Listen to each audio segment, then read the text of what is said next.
নমস্কার বন্ধুরা, আমার রান্নাবান্না চ্যানেলে তোমাদের সকলকে স্বাগত জানাই।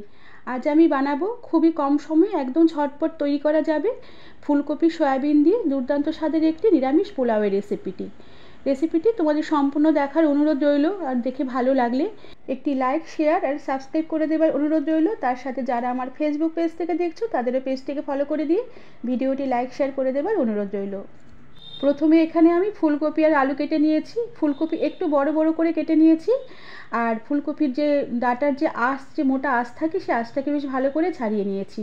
আর তার সাথে অল্প পরিমাণে সয়াবিন বেশ ভালো করে গরম জল দিয়ে বারে বারে ধুয়ে নিয়ে বেশ ভালো করে নিংড়ে জল বেশ ভালো করে বের করে নিয়েছি। এতে সয়াবিনগুলো যখন ভাজবো কড়ার গায়ে আটকে যাবে না। তার সাথে আমি গোবিন্দভোগ চাল নিয়েছি পোলাওয়ের জন্য। এখানে এক কাপের মতন গোবিন্দভোগ চাল আছে। চালগুলোকে বেশ ভালো করে ধুয়ে আমি জল ঝরিয়ে রেখেছি।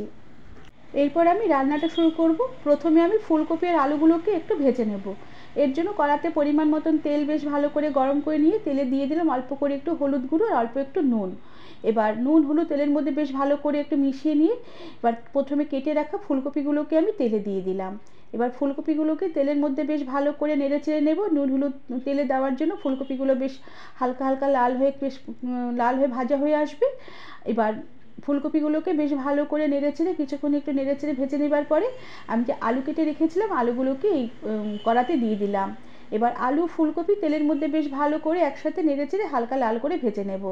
বেশ কিছুক্ষণ ফুলকপি বেশ তেলের মধ্যে হালকা লাল করে ভেজে নেবার পরে সমস্ত ফুলকপি আর আলুগুলোকে কড়া থেকে বেশ ভালো করে তেল ছেঁকে উঠিয়ে রেখে দিলাম। এরপরে কড়াতে যে তেল আছে এই তেলেই আমি সয়াবিনগুলোকে ভেজে নেব। এর জন্য কড়াতে আগে তেল দিয়ে ফুলকপিগুলোকে ভেজে নিয়েছি, কারণ সয়াবিন তেলে দেওয়ার সঙ্গে সঙ্গে দেখো তেল একদম পুরো সয়াবিনগুলো টেনে নিয়েছে। এবার এই সয়াবিনগুলোকে বেশ ভালো করে কড়ার মধ্যে একটু নেড়ে চেড়ে নেবো আর একটু হালকা লাল লাল করে ভেজে নেব। তবে খেয়াল রাখতে হবে সয়াবিনগুলো যাতে কড়ার মধ্যে ধরে গিয়ে পুরো কালো না হয়ে যায়, তাহলে দেখতে খারাপ লাগবে, খেতেও একটু তিতকুটে ভাব আসবে। আর সয়াবিনগুলোকে ভাজার সময় অল্প একটু নুনের ছিটে ছড়িয়ে দিয়েছি, এতে সয়াবিনগুলো যখন রান্না করব সয়াবিনের ভেতর নুন ঢুকবে, খেতেও বেশ ভালো লাগবে। সমস্ত সয়াবিনগুলো বেশ ভালো করে লাল লাল করে ভাজা হয়ে এসেছে। এবার সয়াবিনগুলোকে কড়া থেকে আমি উঠিয়ে রেখে দিলাম।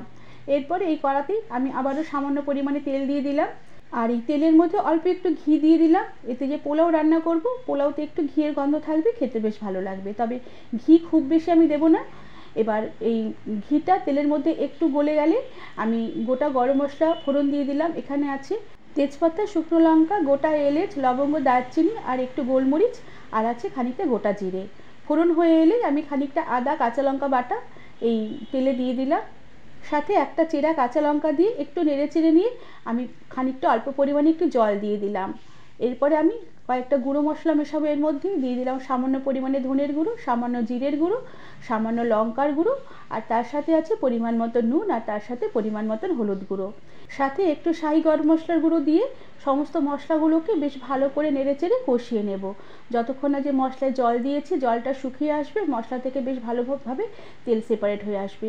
কিছুক্ষণ বেশ ভালো করে মশলাগুলোকে নেড়েচেড়ে কষিয়ে নিয়েছি। দেখো মশলা খুব সুন্দর ভাজা ভাজা হয়ে মশলা কষানো হয়ে এসেছে। এবার এই মশলাতে আমি যে গোবিন্দভোগ চাল ধুয়ে জলে ভিজিয়ে রেখেছিলাম সেই জল ঝরানো গোবিন্দভোগ চাল মশলাতে দিয়ে দিলাম। এবার এই গোবিন্দভোগ চালগুলোকে মশলার মধ্যে বেশ ভালো করে নেড়ে চেড়ে নেব। আবারও বেশ ভালো করে মশলা চাল একসাথে কিছুক্ষণ কষিয়ে নেব। মশলার সাথে চাল বেশ ভালোভাবে মিশে গেলে আর সমস্ত মশলা চাল একসাথে বেশ ভালোভাবে কষানো হয়ে এলে এবার আমি যে সয়াবিন ভেজে তুলে রেখেছিলাম ভাজা সয়াবিনগুলোকে এই কড়াতে দিয়ে দিলাম। এবার এই ভাজা সয়াবিনগুলো মশলার সাথে চালের সাথে আবারও বেশ ভালো করে কিছুক্ষণ নেড়ে চেড়ে নেব। আবারও সব কিছু বেশ ভালো করে কিছুক্ষণও আবার কষিয়ে নেব। আর এভাবে কিছুক্ষণ সয়াবিন সাথে মশলার চাল কষিয়ে নিয়েছি। এরপরে যে ফুলকপি আলু ভেজে তুলে রেখেছিলাম সে ভাজা ফুলকপি আলুগুলোকে এবার কড়াতে দিয়ে দিলাম। এবার আবারও কিছুক্ষণ সমস্ত কিছু একসাথে বেশ ভালো করে নেড়ে চেড়ে নেব, যাতে সমস্ত মশলা, চাল, সয়াবিন, ফুলকপি, আলু বেশ ভালোভাবে একটু মিশে যায়। সমস্ত কিছু আবারও কিছুক্ষণ কষিয়ে নেবার পরে এবার সমস্ত রান্নাটা আমি প্রেশার কুকারে দিয়ে দেব, যাতে তাড়াতাড়ি রান্না হয়ে যায়। তবে তোমরা চাইলে কড়াতেও রান্নাটা করতে পারো, সেক্ষেত্রে সময় একটু বেশি লাগবে। আর প্রেশার কুকারে দিলে রান্নাটা 10 মিনিটের মধ্যে তৈরি হয়ে যাবে। সমস্ত করার যা উপকরণ আছে চাল আর ফুলকপি, আলু, সয়াবিন একসাথে আমি প্রেশার কুকারে দিয়ে দিলাম।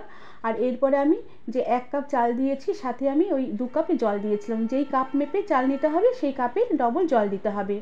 জল দিয়ে বেশ ভালো করে নেড়ে চেড়ে নেব। তবে নুনের পরিমাণটা এই সময় একটু চেক করে নিতে হবে, কেননা পরে আর নুন দেওয়া যাবে না। যদি নুন লাগে এই সময় একটু নুন দিয়ে দেওয়া যেতে পারে। স্বাদের ব্যালেন্সের জন্য অল্প করে একটু চিনি ছড়িয়ে দিলাম। চিনি এখানে একটু দিতেই হবে, কেননা পোলাও বানাচ্ছি, একটু মিঠাস ভাব আসবে। সাথে দুটো গোটা কাঁচা লঙ্কা দিয়ে দিলাম, এতে পোলাওটা খেতে ভীষণ ভালো লাগবে। আর তার সাথে প্রেসার কুকারে ঢাকনা লাগিয়ে আমি একটা সিটি দিয়ে নেব।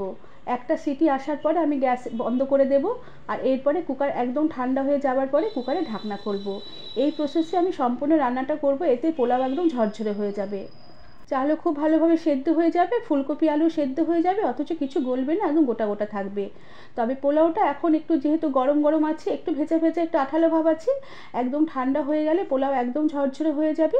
বন্ধুরা, আমার আজকে নিরামিষভাবে পোলাওয়ের রেসিপিটি তোমাদের কেমন লাগলো আমাকে তোমরা কমেন্ট করে জানাবে। ভালো লাগলে একটি লাইক, শেয়ার আর সাবস্ক্রাইব করে দেবার অনুরোধ রইল।